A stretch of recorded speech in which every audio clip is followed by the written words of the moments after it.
Wish they all could be Westcoast Grognards. Wish they all could be Westcoast Grognards. Wish. What's up, nerds? It's your boy, the OG GM, coming to you live from the West Coast at 5:55 in the afternoon of this Monday. Welcome to the first of many, hopefully, episodes of this new experiment that I'm doing, where I'm gonna interview people. So today I'm interviewing Shadow and Sun, Man in Hat. Hello and welcome, Shadow and Sun, and thank you for joining me. Hey, my pleasure, man. Anything I can do to help keep this fantastic hobby alive, you know, I'm on board. All right. Thank you very much. So the point of this, other than to expand the channel and experiment, like all my experiments, is to explore the idea that I've had rattling around in my head for a while now, that the style of play that I had when I was a kid growing up in D&D playing in the 80s and 90s seems to be different than the style of a lot of people that tell me how we played in the 80s and 90s, you know, all these old schoolers. So I decided to reach out to some of my fellow California gamers to see if I was correct or incorrect. And I've been rattling this idea around since I got kicked out of the old school. And then when I saw you the other night talking to those guys, it pretty much confirmed that I was not wrong. So I can't tell you, first and foremost, how much that meant to me, man. You know what? I knew you were a perfect fit for that particular, you know, train of thought. You know, the whole Arduin mentality. You know, it literally, you know, was a East Coast West Coast kind of thing. I've seen it in action. I experience it semi regularly, but you know, thankfully, George and Dave are going to help bring that sort of idea back. Although I'm getting the impression, you know, because I'm old school and I never really played third, fourth, or fifth editions, but it seems like a lot of the things that I you know, misconceptions I've had, some of the newer games kind of embrace it, even though I'm not a fan of them for other reasons. You know, third, fourth, fifth, maybe, you know, the idea of Gonzo isn't dead. It's just gone to maybe greener pastures. Yeah. So I want to keep these short because I have a short attention span. You know, my videos are rarely longer than 20-30 minutes. So first and foremost, where does the name Shadow and Sun come from? Well, growing up as a boy, hold on a second, the dog's being weird. You know, did you ever watch MASH? MASH? Yes. Okay, so you know where Hawkeye got his name, which yes. was from the Last of the Mohicans' favorite character. So his old man called him Hawkeye growing up as a kid. Well, my favorite character was Lamont Cranston. So, and I was listening to the radio shows and reading the books, the comics. So my old man and other folks called me that, especially when I got into the PI business. You know, it was just a perfect fit. And my son is my son, and it was his idea for us to make this channel. I knew nothing about YouTube, and he knew everything at the age of 11. God damn, yeah. So Shadow and Sun, it was just a easy fit for us. And you know, he's enjoying the hobby. He's actually working in the industry now. So, you know, at the age making of, maps and shit. Yeah. So, and you know, I mean, think about it. When we were 14, 15, if we had the opportunity to work for TSR or Chaosium or something like that, that would have been it for us. You know what I mean? That's I think everybody's dream, right? That's if there's a bucket list of things everybody secretly wants to do in the industry, you know, I think that's one of them, is in some way, shape, or form work for one of the companies.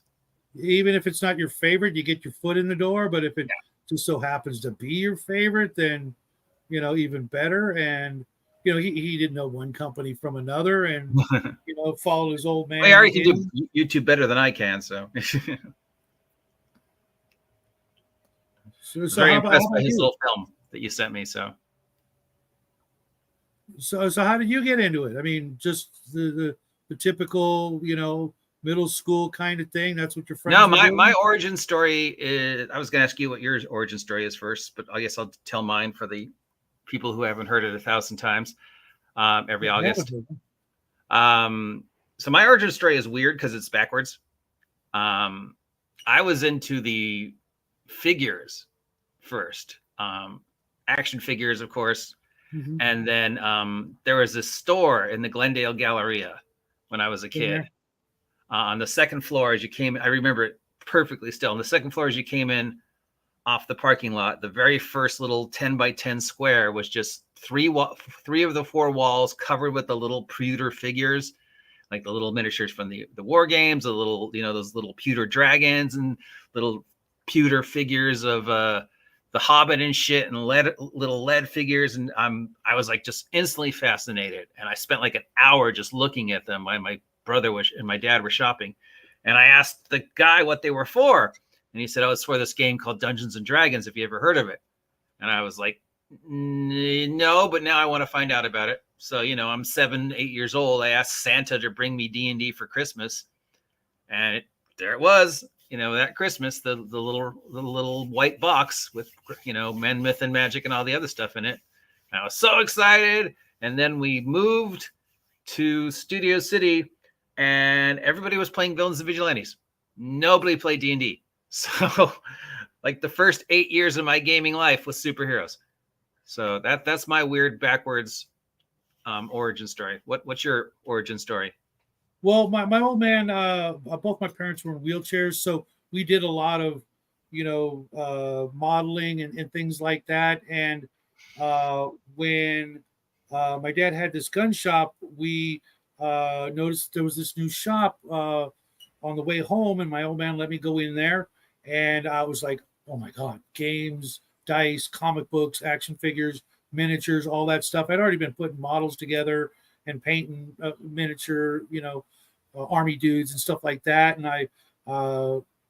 it just so happened to be across the street from one of my best friend's house, who got me into playing D&D. And I'm like, okay, this is great.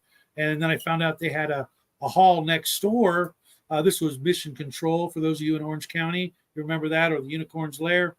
And I got a job working as a DM at the age of like 13, because I was just there all the time, dungeon master, and for people my age now, and filling tables. It was just, this was my thing, and eventually I got the key at like 14, 15 years old. I could go and come as I pleased in the game hall, and had it opened, and I got paid in merchandise, of course. The guy was no dummy. Yeah. And just from there, I just dungeon mastered, literally professionally for 3 or 4 years, and just learned so much from playing with all these people, and played a lot of Villains and Vigilantes back in the day. I've got the original version. I've got second edition. I got 2 point whatever. Yeah. Superheroes was really my thing, because, before all that, we had comic books. That's it. Lots and lots of comic books. And so, Marvel and DC, take your pick. They've got magic. They've got robots. They got androids. They got aliens. They've got it all in one cohesive world, and it all makes sense. But you try and pull that into a game, and people just, unless it's a superhero game, they just lose their mind. Can't do this, can't do that. That doesn't make sense. Who cares if it makes sense? You having fun? Having fun. Yeah. Comic books were definitely a huge, and toys and action figures for me. Yeah, G.I. Joe. That stuff. So what is your favorite tabletop role-playing game, class, race? I really love the superhero genre, because it lets you do it all. But I like to throw it in a not Earth but sci-fi, kind of like a Star Warsian sort of thing, but with superheroes. So I really cut my teeth with that most satisfactorily with Palladium's Heroes Unlimited. Oh yeah, because V&V didn't have a skill system, but Heroes Unlimited had like this power limit. You couldn't run like the Hulk or Superman or Thor. So I kind of mixed the two and did my own thing with my group for decades. I'm still running a game with those guys for 25 Yeah, Hero years. HU, man. Oh my god. I still have mine.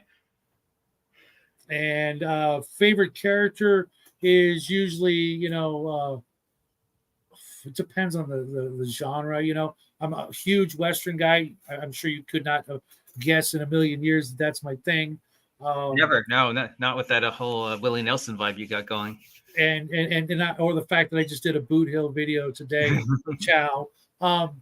I like mixing genres, Western and horror, sci-fi and Western, superhero and horror, or whatever. They're just meant. You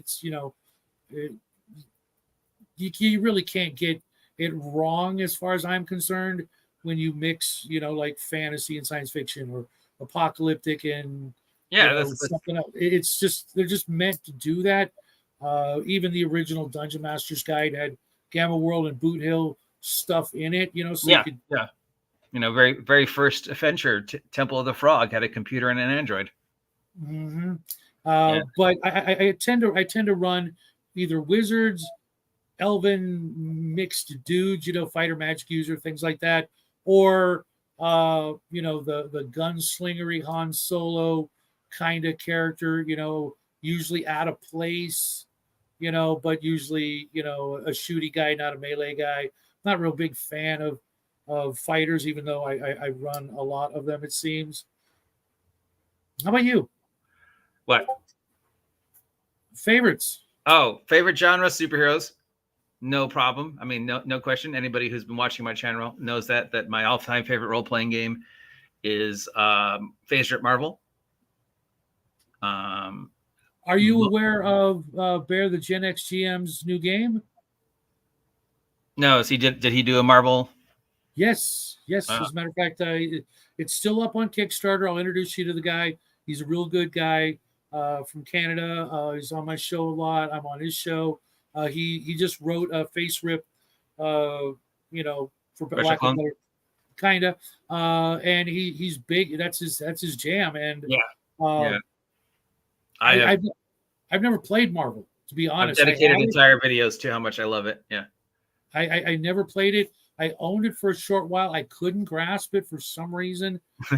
Made the mistake of selling it, and now I'm actively looking for a new copy of the advanced version. You can get the PDFs online; they're public domain. I'm a collector. I'll save my pennies until I can afford it, and get it at a good price, and then proceed to probably play Bear's game instead. Cool. So yeah, my favorite character, as if you haven't guessed from playing with me in a certain game, are I like quirky skill monkeys, as I've been called. I mean, I'll also play like straight fighters or straight wizards. But I like I've always like generated towards like slightly more off kilter, probably because I was off kilter growing up, dyslexic, autistic, and how I viewed the world. So my characters were either a very much more positive version of me or a very much more negative version of me, depending upon where I was psychologically. But I always like to play the character who, I'm the guy who, come up with weird solutions, try and do weird things, how far, push the buttons. If there's a mine cart, 90% chance my character's going to get in it. And even if it gets me killed, it was like, hey, I died, but I rode the minecart. So those are always like the characters I like to play. It's funny. You mentioned playing yourself. A lot of people look down on that, but you and I both know that the original. Well, V&V. Yep, exactly. You play yourself. I mean, every character you play is some version of an aspect of your personality. Either something you'd like to be, something you could never be. Something you want to be, something you don't want to be. Whether you're working something out. Every character I've ever taking yourself out of the equation, to me seems an exercise in futility, but still fun trying to do it. But you're connected. You're playing the character, so there's you in it. No matter what you say, no matter what argument you bring, then why isn't it being played by somebody else? Because you're playing it, therefore it's your character. there's some of you in it. Maybe it's only 1%, but there's some of it. There's always some aspect of something in you. I mean, that's why I don't like being told, "Oh, you couldn't do that." We're not going to mention that. Anyways, so let's get to the heart and soul of the matter. We talk a lot about Gonzo and the West Coast style. What does Gonzo West Coast style mean to you? You know, as opposed to the old school that I keep getting shoved down my throat. For me, it's all about genre mixing. Sci-fi.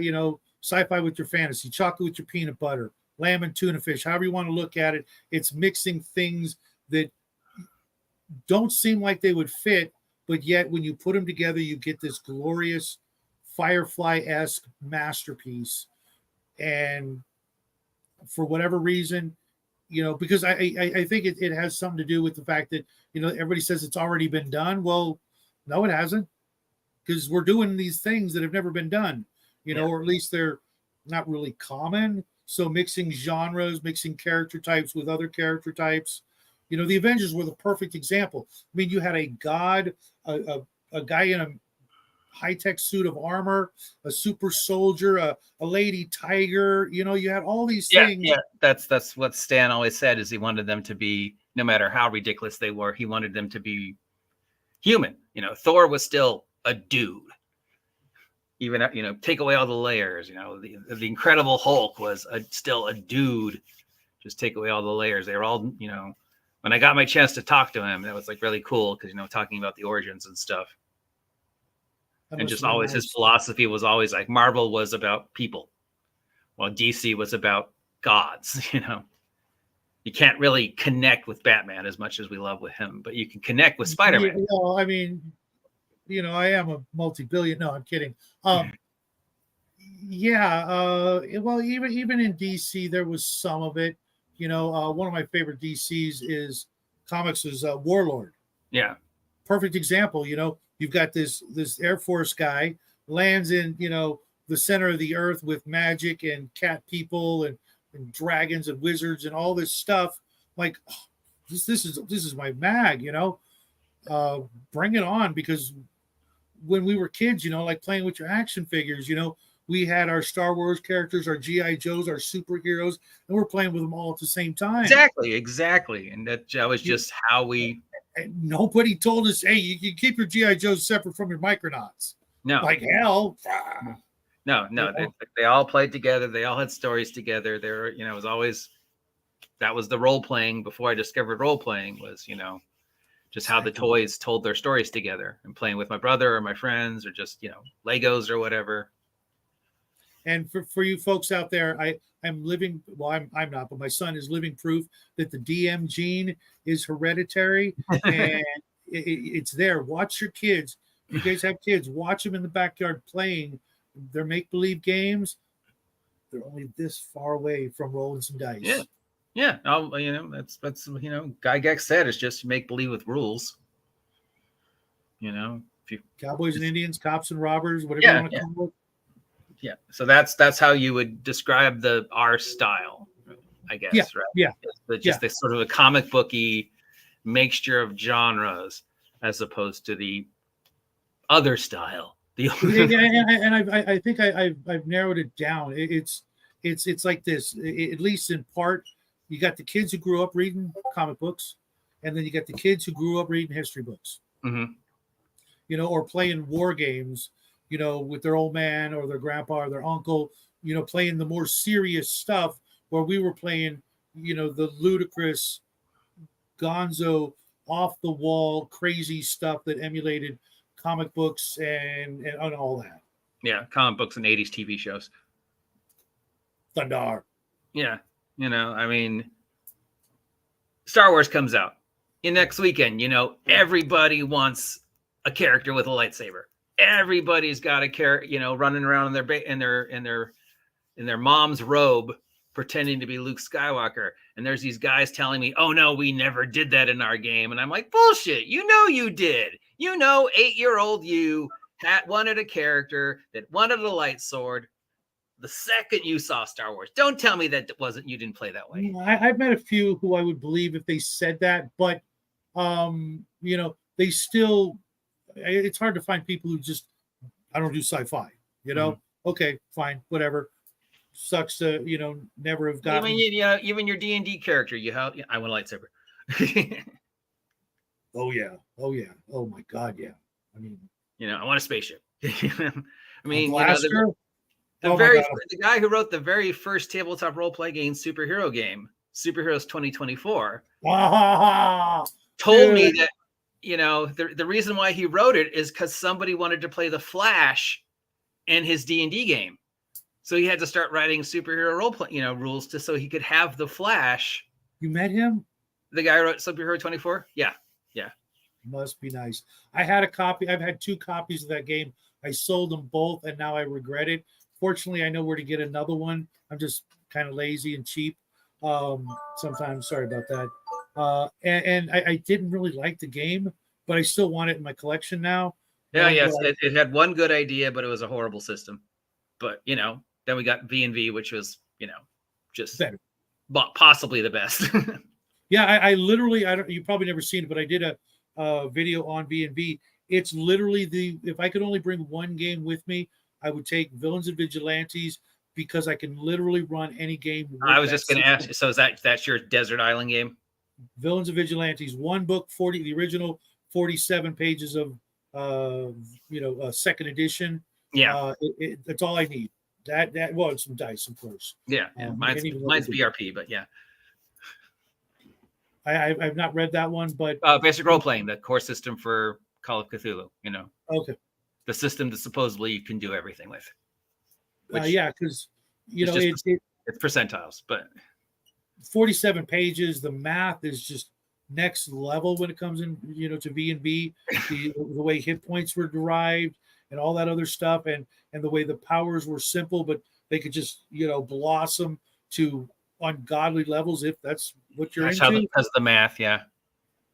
And it was just so elegant and simple, but it took a couple of massive brains to come up with it, and the math is so beyond me. I got to get my kid to help me work with it. The math. Yeah, I mean, he made several paramutations of the math after the book came out, so there was a lot of errata when Jeff realized, wait, that doesn't make sense.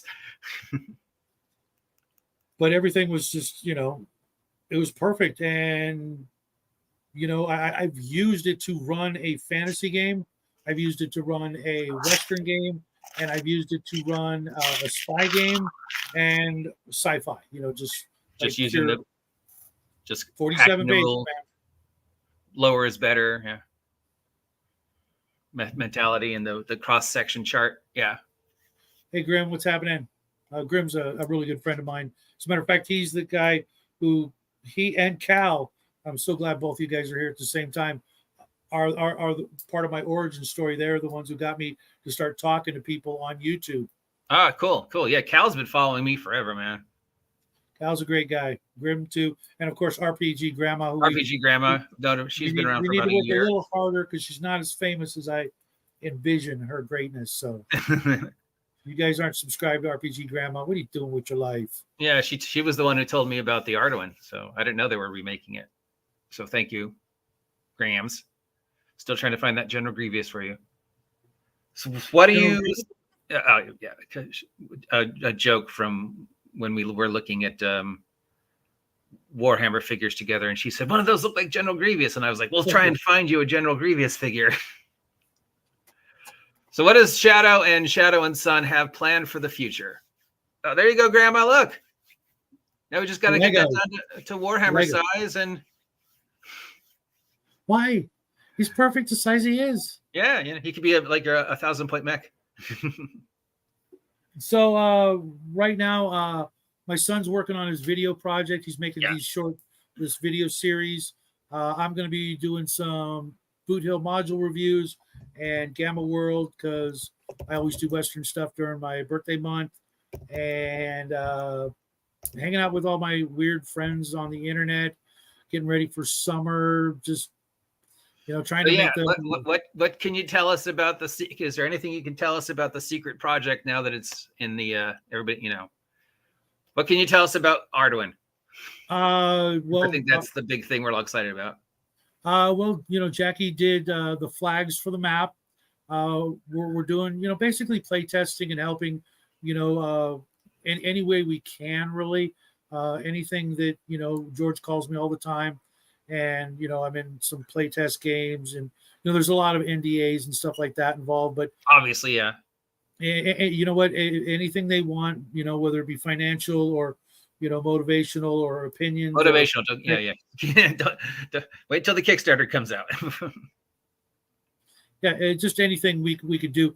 Funny thing is the way I met them, I was just looking to buy miniatures about a little less than 10 years ago, and I wrote them an email to their company. It was during their hiatus that they had talked about when they're having some, some personal issues and stuff, and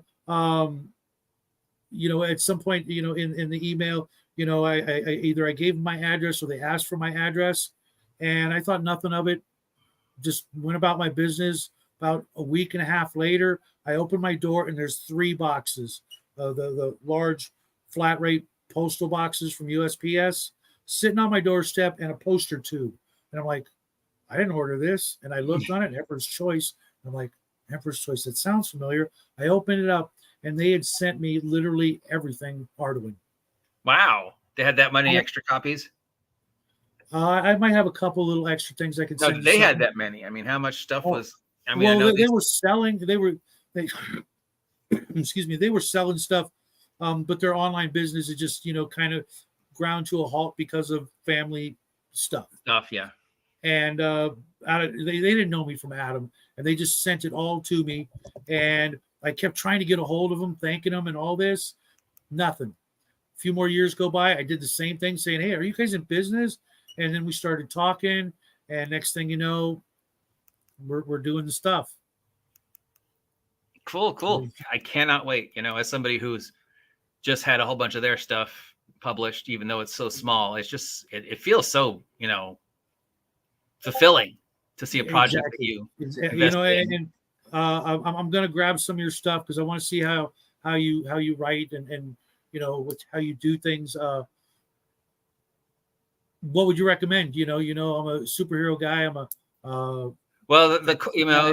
I would probably start with the Wretched Vigilantes book that Miguel and I wrote together. That's the only superhero thing that we've done for, and then I spun off and did all my own stuff with it. But that was the core idea of, he wanted to do sort of like Sin City Watchmen style, dark, grim 1980s, 1990s. But then he said, I don't have anything planned for my world past like the 90s. So anything past the 90s with the supers you can do. So that's where I went a little crazy and got a little bit more comic booky. And then, so I think there's 5 books now. There's the core book, Wretched Vigilantes, which of course you technically have to have Wretched role playing, but not really. And then everything else I wrote was sort of like as a source book. So there's, bad guys always lose, good guys never win, henchmen sing the blues, which is my favorite title I've ever come up with. And then I did the Super Jail one, which just came out, Supermax. That just became available. And I've got one more that I just sent to him about another campaign setting called Fresno, Nevada. And then I'm taking a break because I'm working on a project with my friend Aaron, based upon Basic Experts Cowpunchers. And then I'll be I was getting ready to buy that one too, because it is April. I got to ask you a question. This is going to determine how good of friends we can be, man. I'm deadly serious. Venture Brothers, yay or nay?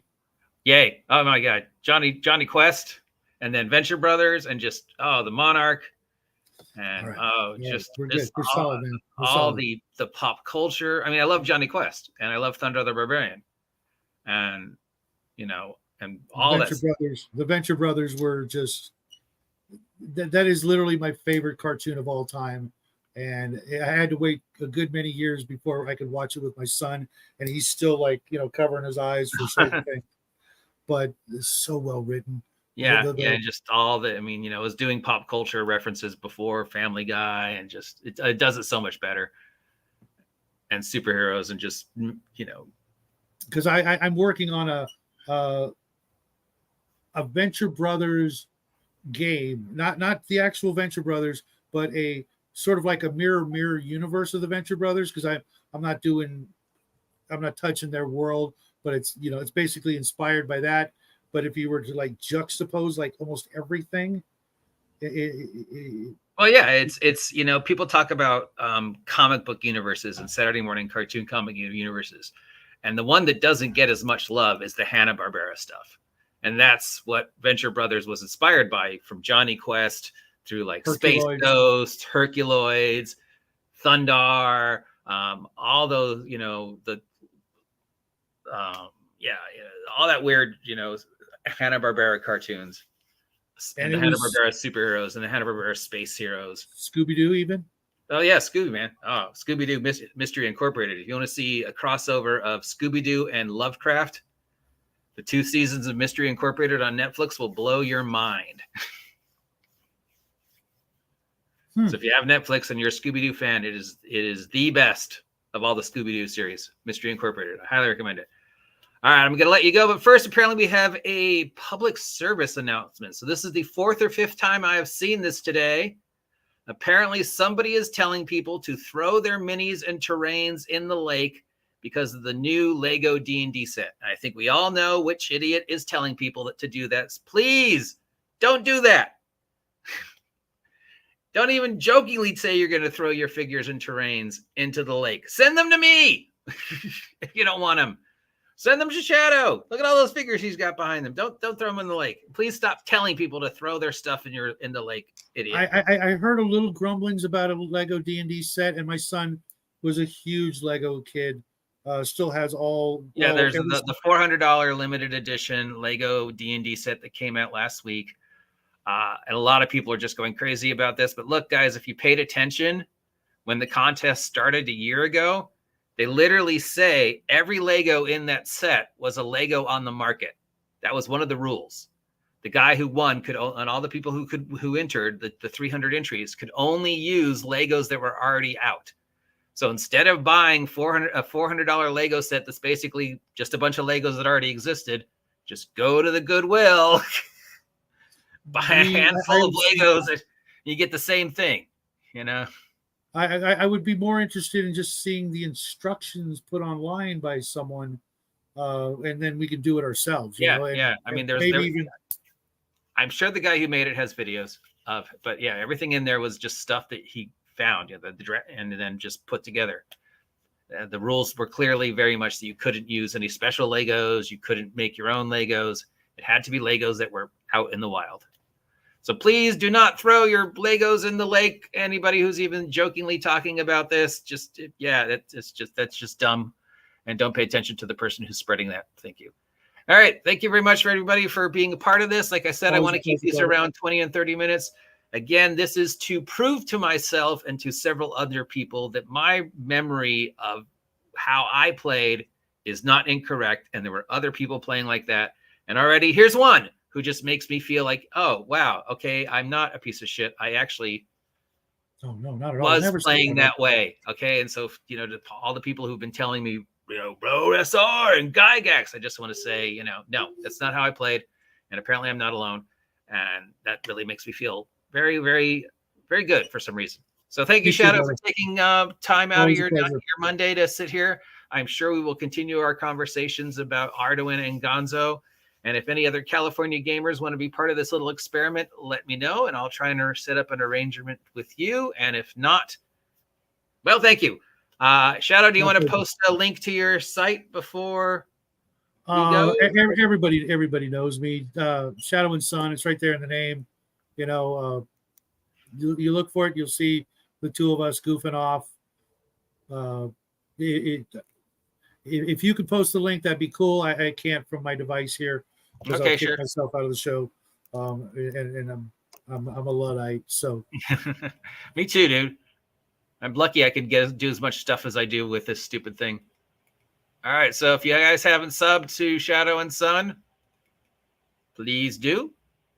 So these are all some of my best friends in the world. And of course, please like, share, subscribe to the OGGM Adventures, and remember to hit the little icon to trick the algorithm.